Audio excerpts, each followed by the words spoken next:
Welcome. This will be a video lecture on Section 3.1 Matrix Operations.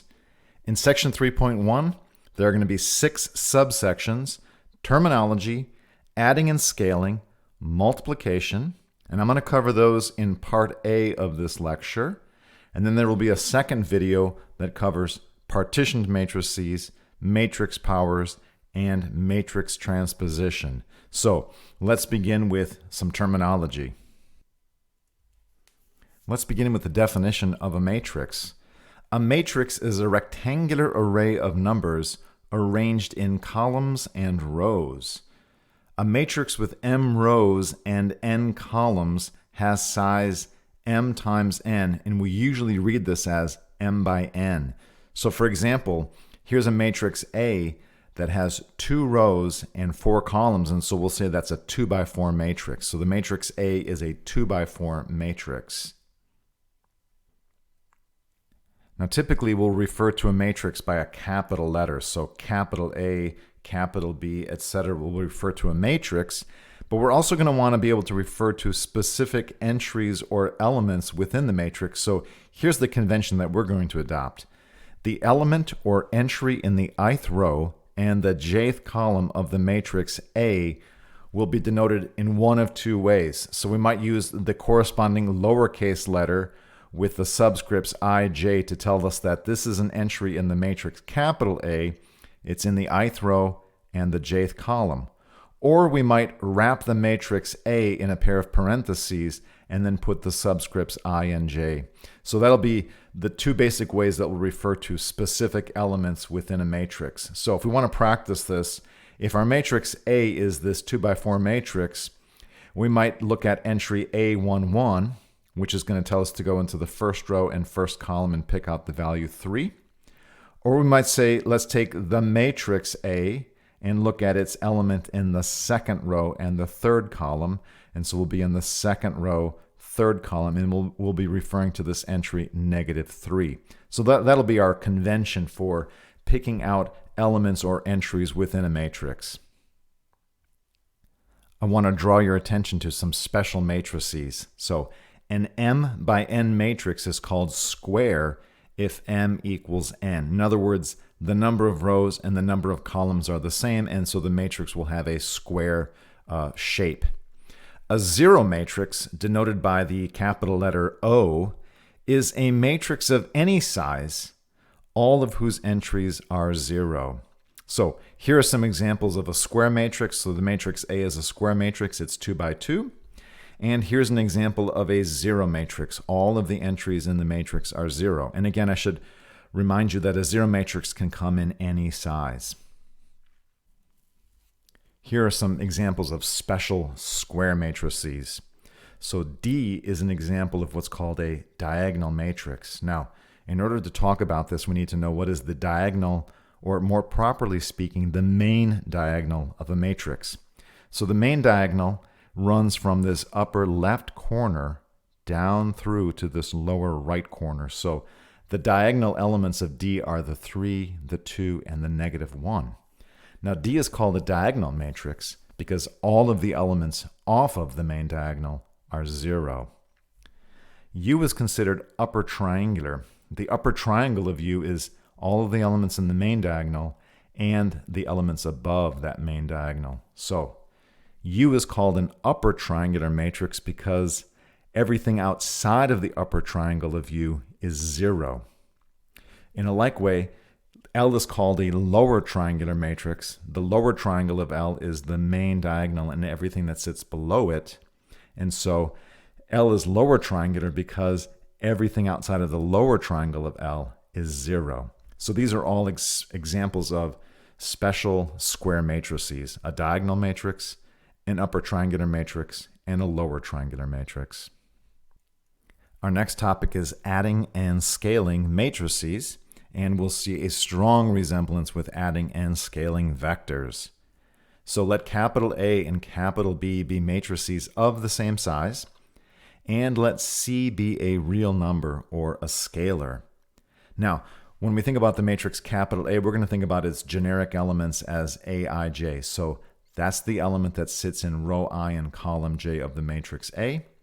and this is the element that sits in row I and column J of the matrix B. Now when I form the matrix A plus B, I'm forming a new matrix, and I have to tell you what is it that sits in row I and column J of this new matrix, and it's simply the sum of those corresponding entries or elements. So I simply take the Aij element and the Bij element, and I simply add them together. So this looks like the same thing we did with vectors. We added component-wise in vector addition, and we're going to add element-wise or entry-wise in matrix addition. Scaling looks very similar, right? If I scale a matrix by the factor of C, I simply scale every element in the matrix by that factor.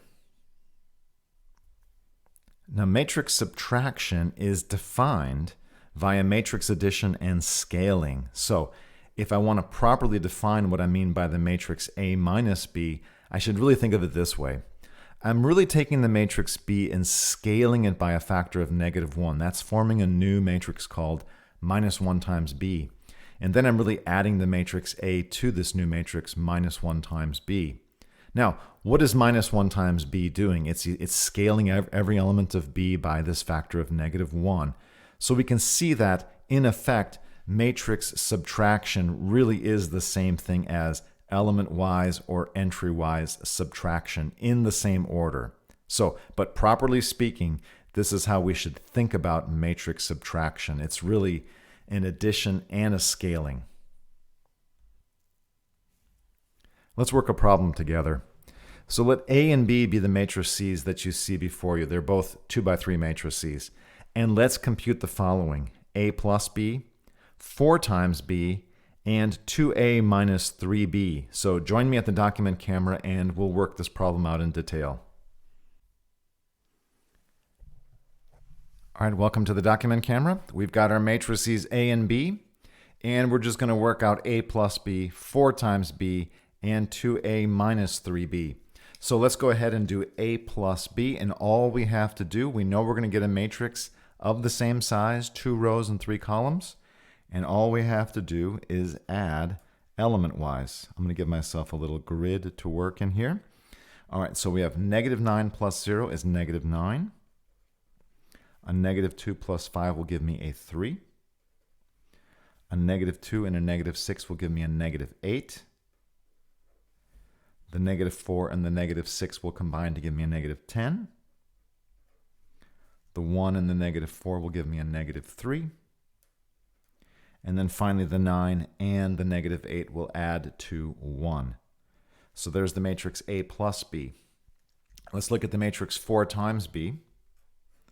Again, we know it's going to have 2 rows, 3 columns.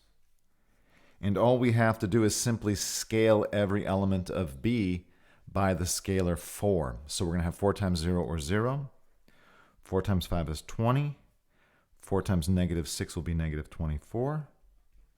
4 times -6 is -24. 4 times -4 is -16. And then finally 4 times -8 is -32. All right, our last operation. We have to do 2 times A minus 3 times B. Now, there are 2 ways we can think about this. We can think about this as first forming 2A and then forming 3B and then subtracting them, or we can think about taking 2A and adding to it a -3 times B. Either way, you're going to get the same answer. So let's think about it this way first. We'll think about scaling A by a factor of 2. We'll think of scaling B by a factor of 3. And we can do that in our heads, and then we'll subtract those element-wise in the order 2A minus 3B.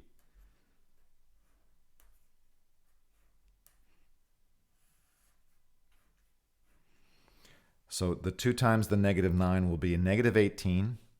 The 3 times the 0 will be 0. So we'll have -18 minus 0, or -18.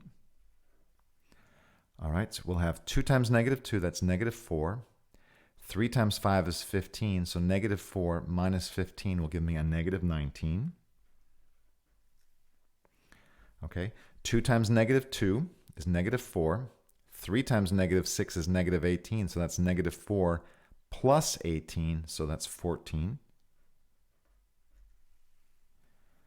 Okay, we'll have negative 8 and a negative 18. So it's negative 8 plus 18 because of the minus sign. Negative 8 plus 18 will give me a 10. 2 minus a minus 12. So 2 plus 12 will give me a 14. And then finally, 18, 2 times 9 is 18, minus a minus 24. So 18 plus 24, that'll give me a 42. And that's the result of 2a minus 3b. All right, so let's head back to the class notes and continue. Our next operation is matrix multiplication, and this is going to be the most mysterious operation, mostly because there is no vector analog or equivalent. Now, let's say I want to multiply the matrix A times matrix B. I want to form the product A times B, and the order is important here. I want A on the left and B on the right. The first thing I have to understand is that there's a conformability test. These two matrices have to conform to each other in order to form the product A times B. So the matrices A and B are said to be conformable with respect to the multiplication AB if the number of columns of A is equal to the number of rows of B. Now, an easy way to think about this is to put the matrices next to each other in the order that you want to multiply them. So I have got A on the left and B on the right. Below A, I'm going to write its size. So let's say that A is m times n. And below B, I'm going to write its size, n times p. And so the matrices are going to be conformable if these two inside numbers agree. That's saying that the number of columns of A is agreeing with the number of rows of B. So I'm checking to make sure that these two inside numbers agree with each other. All right, so that's step one. In order to form the product A times B, the matrices have to pass that conformability test. Now, let's say they've passed the conformability test, so these middle numbers agree with each other. Now we want to know how big is the resulting matrix A times B? What are the dimensions of A times B? And that we can get by looking at these two outside numbers. So the new matrix A times B is going to have m rows and p columns. So I can simply take the outside numbers, and that will give us the number of rows and columns in our matrix A times B. So A times B is going to be an m by p matrix. The last thing I need to do is to tell you how to fill in the entries of that m by p matrix. So here's the rule. The element in the product in row I in column J, so the entry AB IJ, is obtained by taking the dot product of the ith row of A and the jth column of B. All right, so the element in the product AB in row I in column J is obtained by taking the ith row of A, so I'm imagining taking a row out of A, the ith row out of A, pairing it up with a column from B, the jth column from B. I take the dot product of those two vectors, I think of them as vectors, and I take their dot product, and I insert that in row I and column J of their product. All right, let's try an example. I've got a matrix A. It's got 3 rows and 2 columns, so it's a 3 by 2 matrix. And I've got a matrix B. It's got 2 rows and 3 columns. And I want us to compute AB and BA if possible. So the first thing we're going to do is check to see if the matrices are conformable in the order AB. And then we'll check to see if they're conformable in the order BA. And when they're conformable, we'll form their products. So join me at the document camera and let's work out the two products, AB and BA, if possible. Welcome back to the document camera. We've got a pair of matrix multiplications to consider. And just because we can write the matrices next to each other doesn't mean that that multiplication makes sense. So the very first thing we need to do in both of these cases is to test whether or not these matrices are conformable for the multiplication that's indicated. Now, we need to get the size of each matrix. So this matrix has 3 rows and 2 columns, and so A is going to be listed as 3 by 2.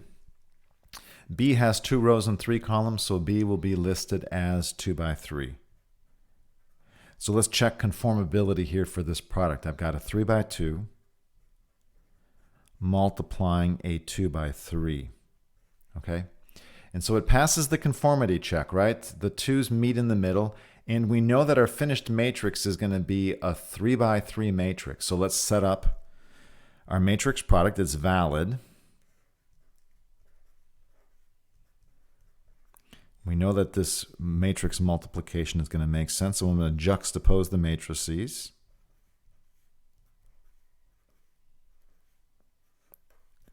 But I also know it's going to end up having 3 rows and 3 columns. Now, I'm going to give myself a grid to work in just to kind of remind myself of all the elements I have to fill in. There's going to be 9 elements to fill in.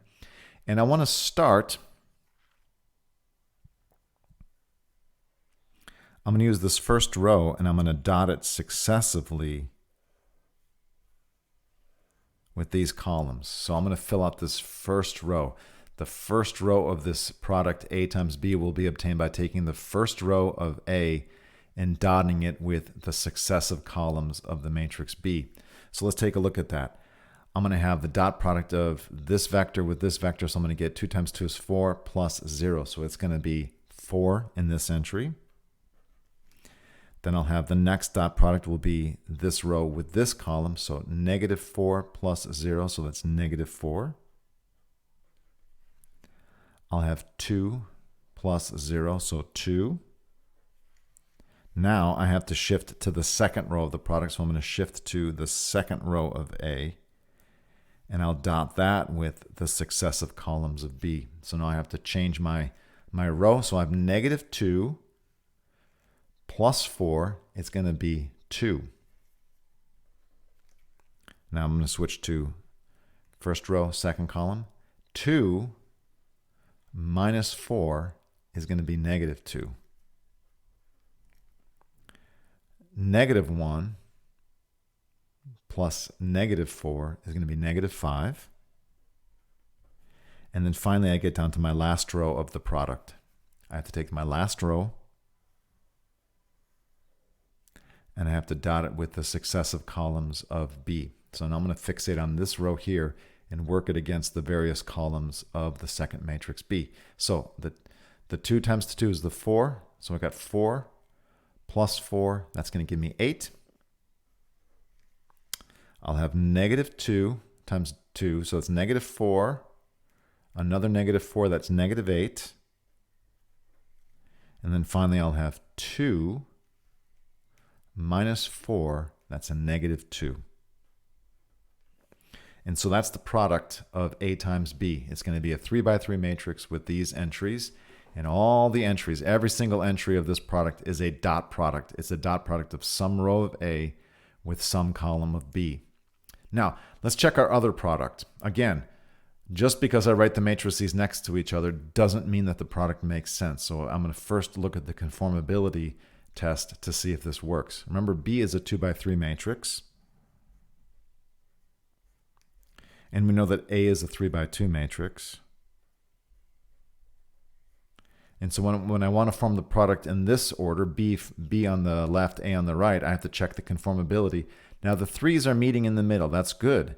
And it tells me that my finished matrix, the product is going to make sense, and it's going to be a 2 by 2 matrix.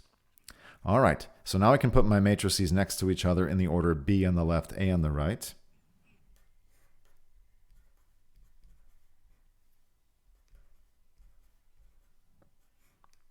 And I can put A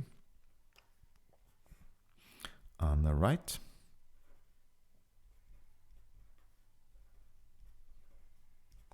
And now I'm expecting a 2 by 2 matrix for the product, right? When I look at the conformability test, it indicates that the finished product is going to be a 2 times a 2 matrix, 2 by 2 matrix. Now, it's the same idea though, right? I have to use the rows of B in this case, excuse me, the rows of B against the columns of A. So I'm going to circle this first row, and I'm going to dot it with the successive columns. All right, so now I'm doing my dot products. These are now vectors of length 3 in effect, right? So I have to be careful with my dot product not to lose things here. So we'll have 2 times 2, that's 4, plus 2, plus 2. 4 plus 2 plus 2 is 8. Okay? I move over to the next column. 0 plus 4 minus 2. 4 minus 2 is 2. Okay, now I shift down to the second row of B, and I work that one against the columns. All right, dot products all the way. Negative 4 minus 2 plus 4. That's going to be negative 2. 0, negative 4, negative 4, negative 8. All right, so there's my product B times A. Now, in addition to learning about the process of matrix multiplication, which is already important, we're testing conformability, so we know just because we can write the matrices down doesn't mean that the product makes sense, so we have to check conformability. But another valuable lesson we learned here is that in this case, both A times B and B times A make sense, but they are dramatically different answers. So I think an important thing that you should notice coming out of this problem is that reversing the order of multiplication may not even make sense. The matrices might not be conformable in the reverse order. But even if they are conformable in the reverse order, even if you can commute them and they will still make sense, they're not even necessarily of the same size, much less equal to each other. So there's something special about matrix multiplication that we always have to be careful about. It's not commutative. We're not guaranteed that changing the order of the multiplication will even make sense. But even if it does, it's certainly not guaranteed that they'll be of the same size, and it is certainly not guaranteed that they will be equal to each other. So be careful about this. The order of multiplication, the order of matrix multiplication is very, very important. Okay, so let that be an important lesson to carry with us as we go forward. So let's head back to the class notes. Let's look at the definition of what's called an identity matrix. An identity matrix is a diagonal matrix in which each diagonal entry is 1. An identity matrix is customarily denoted by a capital I. So here's an example of a 2 by 2 identity matrix. Here's a 3 by 3 identity matrix. Here's a 4 by 4 identity matrix. You can see the pattern. Now, most often it'll be very clear from the context whether the identity matrix in question is a 3 by 3 or a 4 by 4, etc. But sometimes it might be ambiguous, and so what's often done, just to avoid ambiguity, is to put a subscript on your identity matrix to alert the reader that, in this case, if I write I sub 2, I'm referring to the 2 by 2 identity matrix. And if I were to write I sub 3, I'd be referring to this 3 by 3 identity matrix. Let's take a look at the following problem. So let A be the matrix listed here. It's got 3 rows and 2 columns. Show that when I multiply by the identity matrix on the left, I get the matrix A back. And when I multiply by the identity matrix on the right, I get A back. So what this is alerting us to is the fact that the identity matrix acts like a 1 in ordinary multiplication. Let's go to the document camera and look at this result. All right, welcome back to the document camera. Let's take a look at this problem. We've got a matrix A, and we want to show that when we multiply A by an identity matrix on the left, that it's equal to A. And we want to show that when we take A and multiply it by an identity matrix on the right, that that's also equal to A. So we'll see that the conclusion of this matrix multiplication should be the matrix A in both cases. Now, we have to be careful here about how we interpret this matrix I, because even though it's listed as I, it is really a different identity matrix when presented on this left side and this right side. And that just comes down to the conformability question. A has 3 rows and 2 columns, so A should be listed as a 3 by 2 matrix. Now, if this multiplication is going to make sense, and we know that A is a 3 by 2 matrix, and I is a square matrix, in other words, I has as many rows as it does columns, we know that the conformability says that I is going to have to end in a 3, and therefore it must start in a 3. I must be, in fact, the 3 by 3 identity matrix in this case. So if we wanted to be very careful about this, we would call this I3. But knowing that this multiplication is supposed to make sense, we know that that has to be a 3 by 3 identity matrix in this case. All right, so let's list the 3 by 3 identity matrix.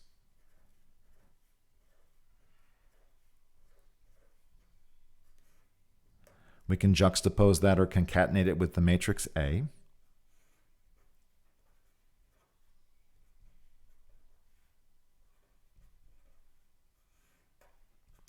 Now, what are we expecting out of this? We're expecting a matrix with 3 rows and 2 columns.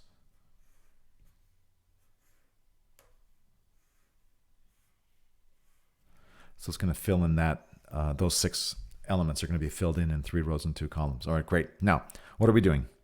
We're taking the successive rows of this identity matrix, and we are dotting them with the columns of the matrix A. So we've got the rows of the identity matrix against the columns of the matrix A. Let's look at these dot products. Let's get this one first. First row, first column, 2 plus 0 plus 0. Let's get the first row, second column, 0 plus 0 plus 0. All right, now I move down to the second row of I against the columns of A. All right, so I'll have 0, -1, 0. Bump over to the second column, 0, -2, 0, 0, 0, 2, 0, 0, -2. And that is the matrix A. So we can see in this case that this multiplication is going to yield the matrix A. Multiplying on the left by an appropriate identity matrix returns the matrix A. Now, let's see what this identity matrix would have to be in order for this multiplication to make sense. Now remember, A is a 3 by 2. I is a square matrix, and it has to have the 2 in common here, so I must be a 2 by 2 identity matrix in this case. So properly speaking, if we wanted to be extra special careful and not to be ambiguous, we would write I2 here. But again, knowing that this multiplication even makes sense, we already know that that has to be a 2 by 2 identity matrix. So thinking about it as a 2 by 2 identity matrix, this multiplication makes sense. So I can take my matrix A,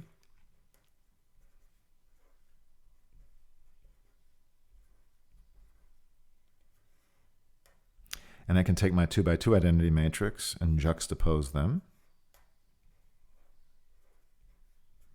And I know my finished matrix is going to be a 3 by 2. I can get that from this conformability test. So it's going to have the right shape for the matrix A. And now we just have to check that it reduces or it multiplies to exactly the matrix A. So let's carry out. Remember, we're using the rows of the matrix A because it's on the left, and we're using the columns of the identity matrix because it's on the right. And so our dot products will be in this fashion. We'll have 2 plus 0 or 2, 0 plus 0, 0, -1 plus 0, 0 plus -2, 2 plus 0, and 0 plus -2. And that's our matrix A. So we've got these really nice facts here, right? And this carries, I've chosen the matrix A here with some specific elements, but in general, you can take any matrix, multiply on the left by an appropriate identity matrix, and you'll return the matrix A. And you can take that same matrix, multiply by an appropriate identity matrix on the right, and you also get the matrix A. So you'll see this kind of formula for the way a matrix identity acts like a multiplicative unit. It acts like the number 1 in ordinary multiplication.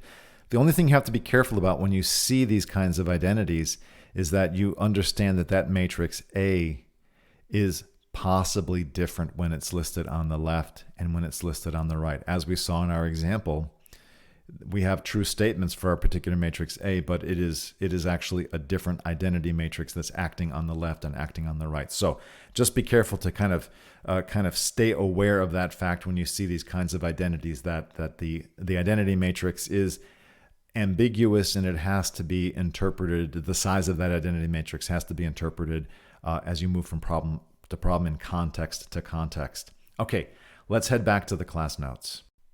On this slide, I want to talk to you about expressing the ij element of the matrix product AB as a sum. Now this comes about, it's expressible as a sum because it comes about from a dot product, and so it's going to be a sum of products. Now, let me tell you why we need to do this. If we want to prove anything about a matrix product, we're most likely going to have to refer to this expression that I'll show you. And oftentimes, we'll see the sum and we'll be able to notice that it comes from a matrix product. And so it's very useful in some applications because you'll recognize a certain sum is revealing itself and you'll know that that's coming from a matrix product. Okay, so let's get into this. So let A be an M by N matrix and let B be an N by P matrix. We're going to want to talk about the product AB, and we can see that that makes sense because the N's are matching.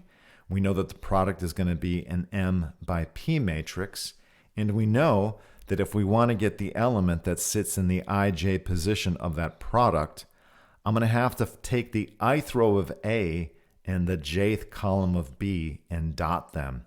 Now, let's look at the ith row of A, right? When I'm in the ith row of the matrix A, I'll be seeing consistently things like AI1. It's in row I, column 1. AI2, row I, column 2. And this will go on out until I hit AIN. I'm in row I and column N of the matrix A. So there are N things in this row. We can think of this as a row vector. There are N things in there because, remember, the matrix A has N columns. So there's one for each column. Now let's look at the jth column of B, right? Here's the jth column of B. It's going to look consistently like this. I have B1J. I'm in row 1, column J of the matrix B. Then I go down to row 2, column J of the matrix B.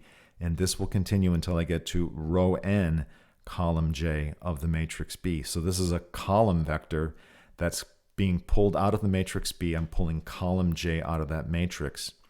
Now I simply have to take the dot product of these two vectors. And so we'll see element-wise products being summed. So I'll have AI1 paired up with B1J forming this first product. I'll have AI2 paired up with B2J forming that second product. And this will go on until I hit AIN being paired up with BNJ forming that last product. And then we just have the sum of those element-wise products. Okay, so here's how this works, right? So if we want to talk about the ij element of the product, we know that we can represent it as a sum of this form. And likewise, if we see a sum of this form, we'll know that that's representing an element from a matrix product. Okay, and that actually is useful in many applications. Now, in the early part of this course, we allowed ourselves to think of vectors as either row vectors or column vectors, and we have not worried too much about whether we think of them as rows or columns. Now, when a row vector or a column vector is interacting with a matrix, especially through matrix multiplication, we have to be a little careful. Are we thinking of it as a row or a column? Because that'll be important to know whether it's going to check the conformability test. So we'll have to pay special attention to that feature here in Theorem 3.1. We're looking at the interaction between our standard unit vectors and a matrix vis-a-vis matrix multiplication. So let A be an M by N matrix. We're going to let E sub I be the standard unit vector. So this is a standard unit vector that's got a 1 in position I and zeros everywhere else. And we're going to think about it in this theorem as a 1 by M standard unit vector. So in other words, it has one row and M columns. We're thinking of this as a row vector. We want E sub J to be an N by 1 standard unit vector. So this is the standard E sub J vector. It's got a 1 in position J, zeros everywhere else, But now I want to think of it in this context as a column, an n by 1 standard unit vector, a column vector. All right, when I take my row vector EI and multiply it by the matrix A, so when I form the product in this order, that's going to pull out the ith row of the matrix A. When I take my matrix A and multiply it by E sub j on the right, so when I form this product in this order, I'm going to get the jth column of A. So if I ever need to pull out the ith row of a matrix or pull out the jth column of a matrix, I can think of that as something that can be obtained by matrix multiplication with a unit vector, either thought of as a row vector or thought of as a column vector. Now this is an important result and we'll need this from time to time. So let's work out the details of this at the document camera and make sure that we understand this result very well. Welcome to the document camera. Here we're going to take a look at the a proof of theorem 3.1. I'll say proof in quotation marks because I don't think we'll learn that much by trying to look at a very general proof of this, but I'll kind of look at this in some level of generality. So let's imagine I've got a matrix A here, and we can see that this matrix has 2 rows and 3 columns. So A is a 2 by 3 matrix.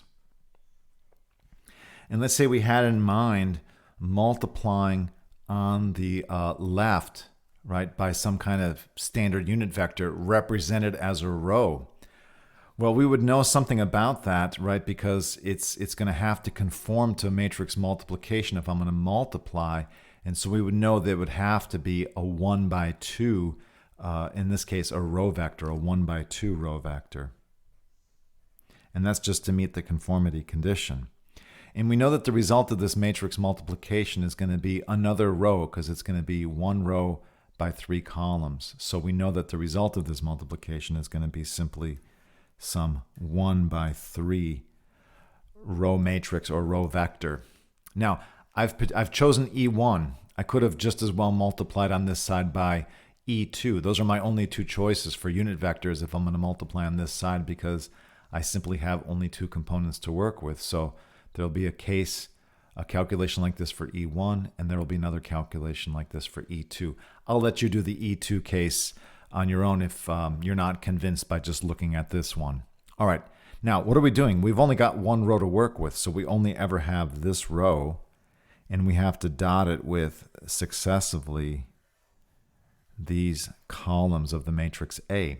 And when we do that, we're going to get these dot products, right? So we're going to get A11 times 1 plus 0.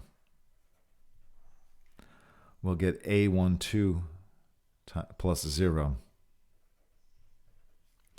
And we'll get A13 plus 0. So you can see what we've done is by multiplying on the left here by E1, we've picked off the first row of the matrix A. Hopefully you can see, but if not, go through the calculation. If I change the position of the 1, put it here and put a 0 here, that's going to pull off row 2. So if I want to do a matrix multiplication that will peel off a row of the matrix, multiply on the left by a unit vector, an appropriate unit vector. Okay, so if I want row 1, use E1. If I want row 2, use E2. Now let's think about this situation when I'm multiplying on the right by a unit vector. Now the conformity condition would force our hand in this direction, right? We've got a 2 by 3 matrix. So if I'm going to multiply on the right by a unit vector, it has to be a 3 by 1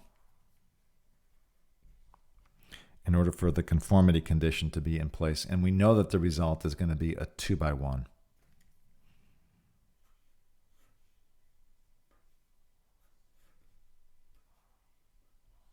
All right, so the result of this multiplication is going to be 2 rows and 1 column. All right, now in this example, I've chosen E2.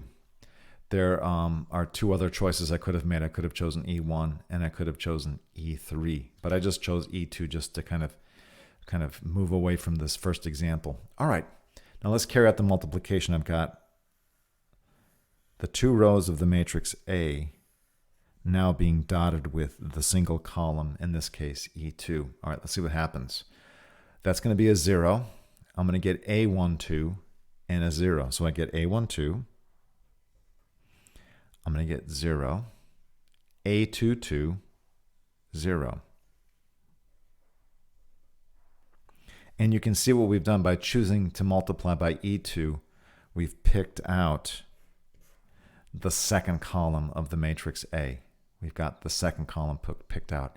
If I'd have chosen E1, I would have pulled out the first column.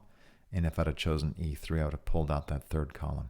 So again, if you need to think of a matrix multiplication that will pull out a column of the matrix, multiply on the right by an appropriate unit vector. If I want to pull out a row of the matrix, multiply on the left by a particular unit vector. And that's a really helpful idea from time to time. You want to use, maybe you're working with a computer algebra system and you want to pull out a row or pull out a column of a matrix in question. And this gives you a simple method for doing that. You can simply multiply on one side or the other by a unit vector and get a row or a column. All right, I'll show you some other uses of that as the course progresses, but for now that's a pretty nice idea and a simple idea. Now, that brings an end to the first part of these notes on section 3.1. So you'll see me again for another video lecture that picks up where we left off.